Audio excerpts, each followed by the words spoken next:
الحمد لله رب العالمين، والصلاة والسلام على أشرف الأنبياء والمرسلين نبينا محمد وعلى آله وصحبه أجمعين. قال الله تعالى: يا أيها الذين آمنوا إن جاءكم فاسق بنبأ فتبينوا.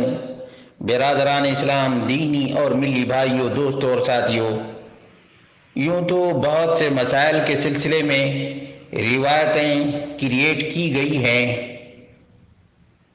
بنائی گئی ہیں اور اختراع کی گئی ہیں۔ خاص طور سے درود کے بارے میں تو نت نئے صیغے ایجاد کیے جا رہے ہیں اور فضائل تو بے شمار درود کے بیان کیے جاتے ہیں جن کا قرآن و سنت سے کوئی ثبوت نہیں۔ ایک ویڈیو بہت وائرل ہے، وہ یہ ہے کہ جمعہ کے دن عصر کے بعد جو شخص 80 دفعہ نبی اکرم صلی اللہ علیہ وسلم پہ درود بھیجے گا، 80 سال کے گناہ معاف کر دیے جائیں گے اور 80 سال کی عبادت لکھی جائے گی۔ تو کیا یہ روایت درست اور صحیح ہے؟ اس کا جواب یہ ہے کہ پہلے یہ روایت دیکھ لیں۔ عن ابی ہریرہ رضی اللہ عنہ انہ قال: من صلى على النبي صلى الله عليه وسلم 80 مرة بعد صلاة العصر يوم الجمعة قبل أن يقوم من مكانه غفرت له ذنوب 80 عاما وكتبت له عبادة 80 سنة۔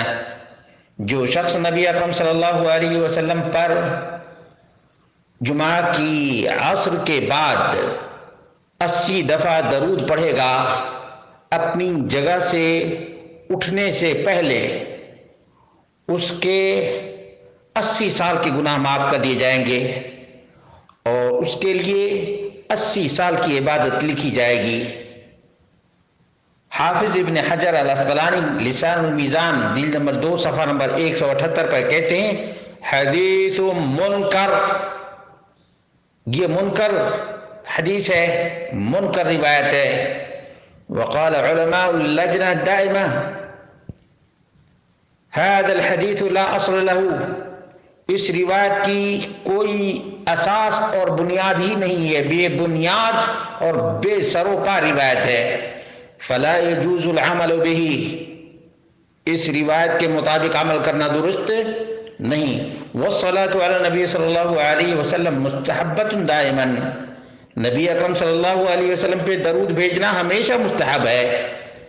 وتتأکد فی یوم الجمعہ من غیر تخصیص بساعة معینہ منہ، اور جمعہ کے دن نبی اکرم صلی اللہ علیہ وسلم پہ درود بھیجنا تو اور بھی تاکیدی ہے، بغیر ٹائم فکس کیے، بغیر ٹائم فکس کیے۔ فتاوی لجنہ دائمہ جلد نمبر 24 صفحہ نمبر 162۔ شیخ ابن عثیمین رحمہ اللہ نے کہا: لیس بصحیح، یہ روایت صحیح نہیں ہے۔ فقد تتابعت عبارات العلماء على الحكم على هذا الحديث بالوحا، زمانے قدیم سے موجودہ زمانے تک تمام علماء اس روایت کو بالکل ہی بے اصل، بے بنیاد اور منکر قرار دیتے چلے آئے ہیں۔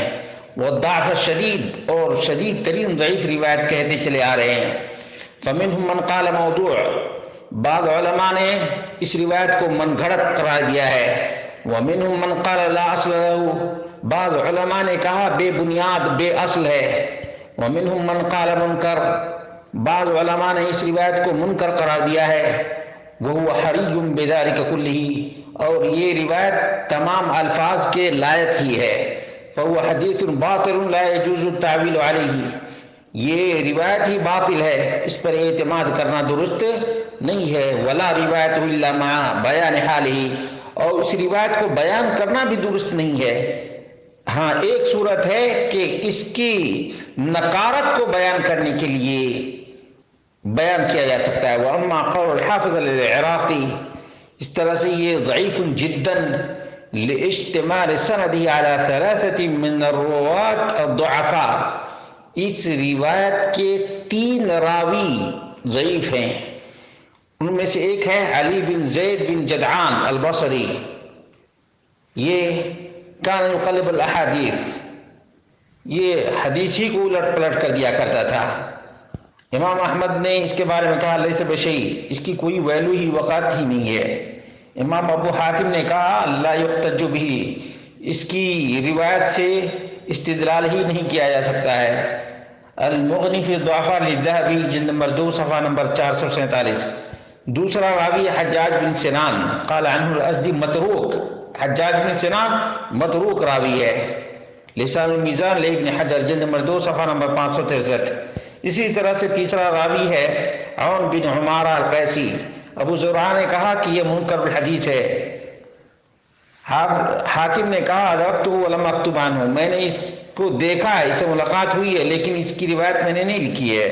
وکان منکر الحدیث ضعیف الحدیث، منکر الحدیث اور ضعیف الحدیث تھا۔ ابو داؤد نے کہا ضعیف ہے۔ وممن ضعف الحدیث من الائمہ، جن اماموں نے اس روایت کو ضعیف قرار دیا ہے ان میں سے یہ الدارقطنی، حافظ ابن حجر نتائج الافکار، سخاوی فی القول البدیع، مناوی فی فیض القدیر، والحوت البیروتی فی اسر المطالب، شیخ الالبانی سلسلہ الضعیفہ جلد نمبر 8 صفحہ نمبر 274۔ معلوم یہ ہوا کہ اس قسم کی روایت نبی اکرم صلی اللہ علیہ وسلم سے ثابت نہیں ہے، اس لیے جو لوگ ایسی روایت بیان کرتے ہیں انہیں اللہ رب العالمین سے ڈرنا چاہیے اور صحیح احادیث پر اکتفا کرنا چاہیے۔